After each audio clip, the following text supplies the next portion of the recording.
Bahadur Shah second का ही बेटा था। हाँ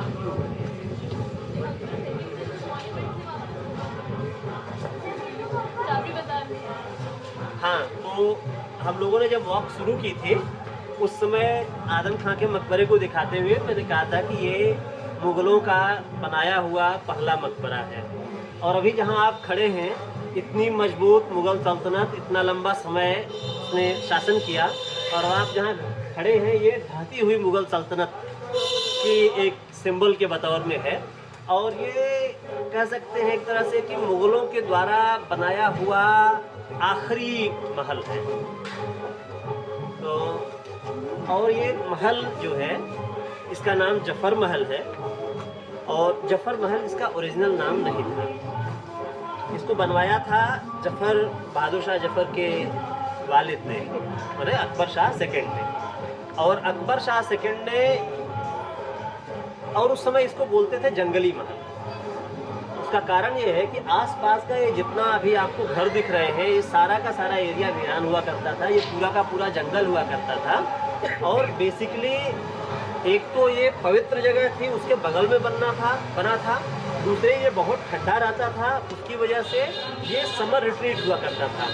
तो मुग़ल बादशाह समर के टाइम पर यहाँ आकर के जंगली महल में रहते थे और यहीं से अपना और राजकाज चलाते थे। हर दिन कुतुब साहब का दर्शन करने जाते थे। तो ये पूरा इस वजह से ये महल बनाया गया था। लेकिन इस महल का ये जो दरवाज़ा आप देख रहे हैं, ये ओरिजिनल महल का हिस्सा नहीं था। इसको बाद में बहादुर शाह जफ़र ने ऐड किया, इसीलिए इसको जफ़र दरवाज़ा या हाथी दरवाज़ा भी बोल देते हैं। लेकिन हाथी दरवाज़ा इसलिए कि इतना बड़ा है कि आप इस पे हाथी पे बैठ के जा सकते हैं। लेकिन इसको बहादुर शाह जफ़र ने ऐड किया, उसके बाद में इस महल का ही नाम जफ़र महल पड़ गया। अच्छा, दूसरी चीज़ ये कि अभी हमने आपको योग माया मंदिर पे जो बताया था कि फूल वालों की सैर, तो फूल वालों की सैर की शुरुआत अकबर शाह सेकंड के टाइम में ही हुई थी। और उन्हीं के बेटे थे मिर्ज़ा जहांगीर, जिनको कि सिटन ने बाहर निकाला था इलाहाबाद, और फिर वो वापस आ गए। तो आए यहाँ पर, उन्होंने फूलों की चादर चढ़ाई और वहाँ योग माया पे। तो बेसिकली उस समय भी जब लोग आते थे तो ये एक बड़ा सेंटर हुआ करता था, यहीं पर बैठ करके बादशाह फूल वालों की सैर की जुलूस देखते थे और तमाम चीज़ें। हम लोग अंदर चलते कुछ और बात।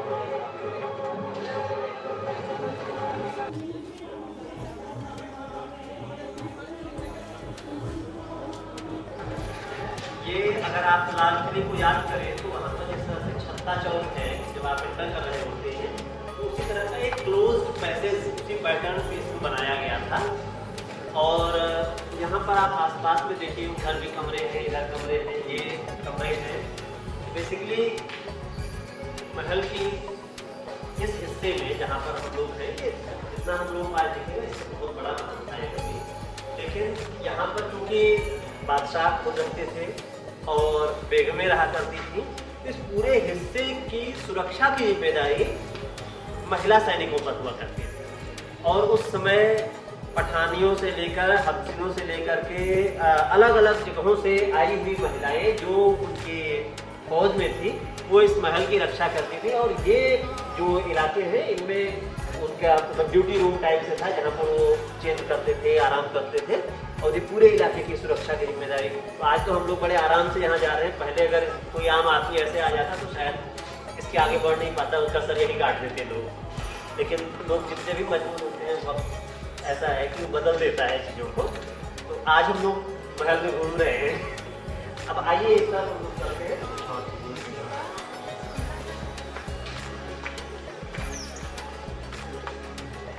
चिमनी भी है। हाँ, तो वो फायर प्लेस जो हुआ करते थे, पत्थर पुराने थे।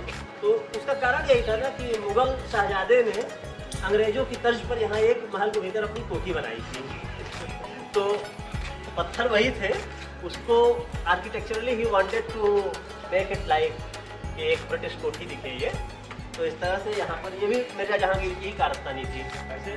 तो अब इस तरह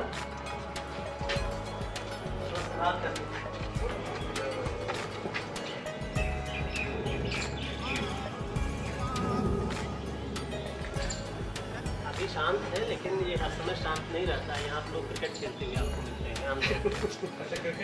हाँ हाँ, बहुत सारे लोग हैं। हाँ,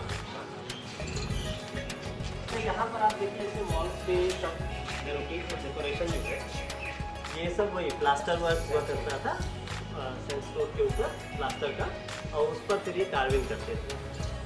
और आर्चेस का ये जो खास तरीका है इसमें लहरदार आर्चेस हैं, this is the unique thing जो कि आपको किसी और जगह पर नहीं मिलेगी जब तक आप इतिहास में मुगलों के मतलब औरंगजेब के बाद के स्ट्रक्चर्स में देखना शुरू करें।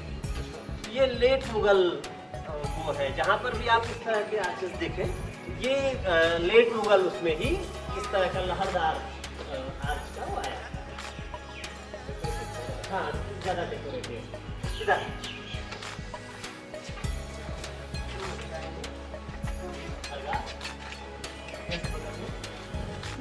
अब यहाँ पर देखिए 4 कमरे हैं और एक जगह खाली है।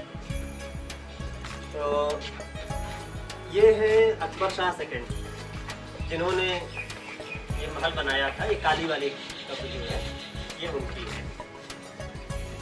और ये है शाह आलम सेकंड वाले। शाह आलम भी जो है ये लेट मुगल उसमें एक बादशाह ये भी हुए। और हाँ, और इनका तो इतना वो है कि रोहिल्ला सरदारों ने जब दिल्ली पर हमला किया और कब्जा किया उस समय सल्तनत इतनी कमजोर हो चुकी थी मुगलों की कि बादशाह को बहुत ह्यूमिलिएट किया और अंधा कर दिया और कोर्ट में अपने नचाया इनको, ये सब किया था इनके साथ। अब कोर्ट की एक जगह ये खाली पड़ी हुई है। ये फर्रुख सियर हैं जिनके बारे में हम लोग चर्चा कर रहे थे, ठीक है। और ये है मिर्जा फखरू। मिर्जा फखरू जो थे ये बहादुर शाह जफर के बेटे थे। और जब मैं बाहर बात कर रहा था तो मैंने कहा कि छोटी बेगम के बारे में हम यहाँ पर बात करेंगे, जो कि नवाब शमसुद्दीन से जिनकी शादी हुई थी, तो आखिरी उनकी शादी जो थी मिर्जा फखरू से थी। और मिर्जा फखरू की बीमारी से मारे गए थे ये। और इनके मरने के बाद महल में मोनालाल किले में एक भारी डिस्प्यूट था, क्योंकि बाकी लोग उनकी वाइफ के खिलाफ थी और ये था कि उनको महल से बाहर निकाल देना है। And finally she was thrown out of red fort. अब ये जो जगह खाली पड़ी हुई है इनके बारे में क्या बताएंगे? फर्रुख सियर के बारे में इतना ही बता सकते हैं कि जैसे ये बंदा बहादुर के बारे में हम लोग बात कर रहे थे, तो he was ruling at that point of time. Delhi बादशाह थे ना, मुगल एम्परर। ये सारे मुगल बादशाहों की कब्रें हैं। तो खैर अभी पहले इस पे बात करते हैं। ये जगह जो खाली पड़ी हुई है ये बहादुर शाह जफर ने अपने लिए करवाई। This is the tragedy of the history कि बहादुर शाह जफर, ये सारी बादशाहों की कब्रें यहाँ पर इसलिए हैं कि सबको वही था कि भाई कुतुब साहब के बगल में हम रहेंगे। और ये जो खाली जगह है, इस खाली जगह को सरदावा या सरदगाह बोलते हैं, कि जो खाली कब्र होती है खोद करके छोड़ दिया। ये बहादुर शाह जफर ने अपने लिए बनवा करके रखा था कि हम मरने के बाद यहाँ पर दफन होंगे। और इसीलिए वो बहुत दुखी थे जब उनके बेटे की डेथ हुई, तो उसको भी लाकर के यही उन्होंने दफन किया था। ये एक अलाइनमेंट में है, ये अलग है इसलिए कि ये बादशाह नहीं था, बाकी लोग बादशाह। लेकिन आपको पता है कि 57 में जब रिवोल्ट हुआ तो वो बंदी बना लिए गए बहादुर शाह जफर। फिर रंगून में 62 में एक गुमनाम मौत उनकी हुई। और सिर्फ एक फोटोग्राफ है जो किसी भी मुगल बादशाह का हो सकता था, तो जफर का एक रंगून का फोटोग्राफ है जिसमें वो बहुत बूढ़े बीमार है, पूरा आदमी दिखता है, जो कहीं से नहीं लगता कि ये कभी इस पूरे हिंदुस्तान का बादशाह रहा होगा। बहादुर शाह जफर ने जब उनको एग्जाइल किया गया तो उस समय वो लिखा था सबसे मशहूर वो शेर है ना, कितना बदनसीब है जो सरतब के लिए। ही वाज वेरी गुड शायर, लोगत जमीन भी न मिली कोई यार में। तो इसके अलावा भी जफर ने बहुत सारी कविताएं लिखी हैं, उनकी शायरी जो है गज़लें हैं। तो उसमें से एक गज़ल है, अगर आप लोगों ने किसी ने लाल किला एक फिल्म थी, पुरानी फिल्म देखी हो, तो उसमें बहादुर शाह जफर बैठ करके लाल किले के भीतर वो गज़ल रिसाइट कर रहे हैं, जिसमें ये आता है, न किसी की आंख का नूर हो, हाँ वो मोहम्मद रफ़ी ने गाया है इसको। हाँ, तो उसी में एक शेर है, इसमें कहते हैं कि पढ़े फातिहा कोई आए क्यों, कोई 4 फूल चढ़ाए क्यों, मैं किसी के काम ना आ सकी मैं एक ऐसी मजार।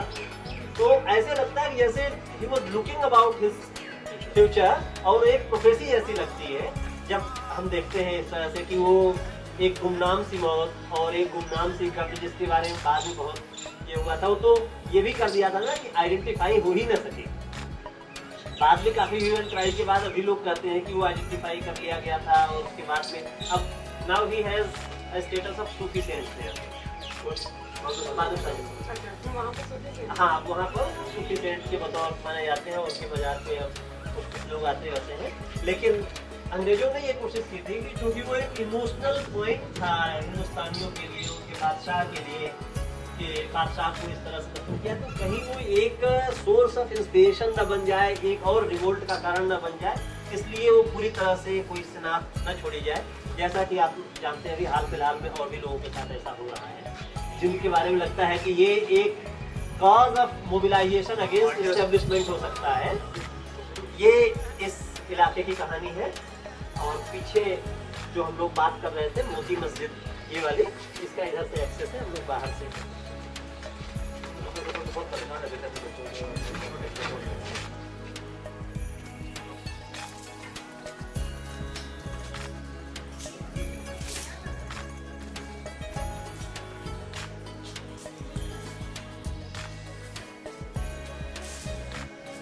ये इतना ही है कि मार्बल से बनाया गया था। ये वेस्ट साइड है जहाँ पर आप नमाज पढ़ते जिस तरह हो सकते हो, मक्का की दिशा में होता है। और बाकी वही है कि छोटी है लेकिन बहुत सुंदर है। अब पैकेजिंग नहीं हुई है, ये बनवाया था शाहजहां, क्योंकि सारे बादशाह लोग आकर के यहाँ कुछ कुछ करते रहते थे ना, ट्रेडिशन सबके शाहजहां ने ये अपना आइए फिर अब इस महल के थोड़ा दूसरे और ऊपर एक छत।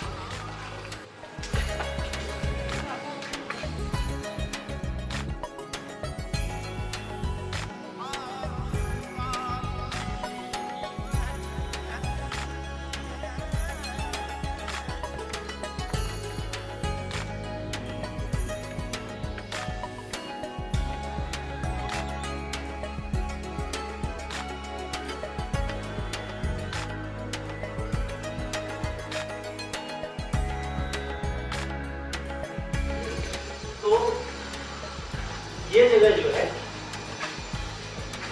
वो यहाँ पर सब लोग, आप लोग बादशाह जैसा, बेगम जैसा, जैसा जो महसूस करना चाहे कर लीजिए, क्योंकि वो लोग भी यहाँ आकर के ऐसा ही करते थे। और आज जितना कुछ है पहले खाली मैदान था। इस जगह का खास महत्व ये है कि ये जो 2 झरोखे हैं, बादशाह इनमें बैठ करके लोगों को दर्शन देते थे। लोग उनको देखने आते थे सुबह सुबह। और उसका एक सिग्निफिकेंस ये भी होता था कि बादशाह सही सलामत है, जो महल में कॉन्स्पिरेसी चलती रहती, बादशाह किसी ने मार नहीं गया, he is still on the seat.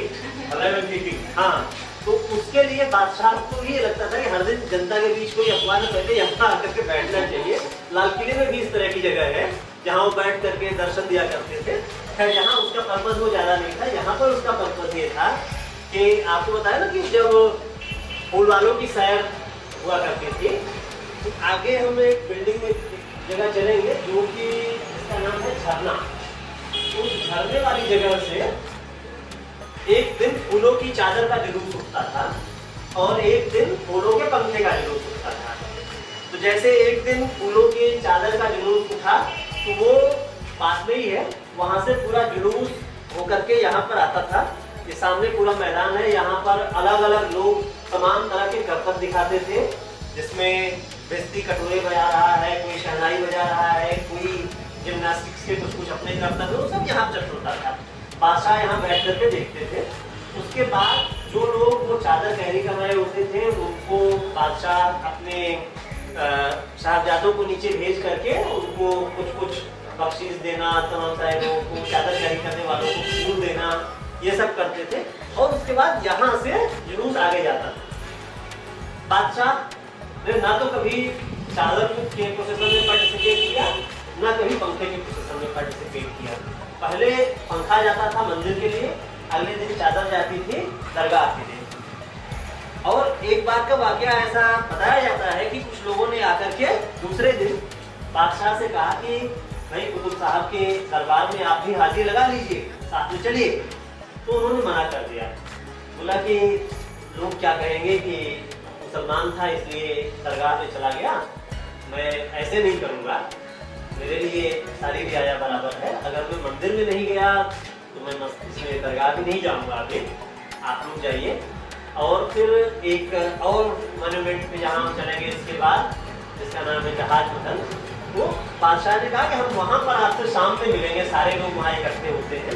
तो बेसिकली आतिशबाजी का पूरा कंपटीशन होता था और आतिशबाजी खूब होती थी, और बहादुर शाह जफर आतिशबाजी के बड़े शौकीन भी थे, तो इसलिए वहाँ पर शाम में बादशाह शरीक हुआ करते थे।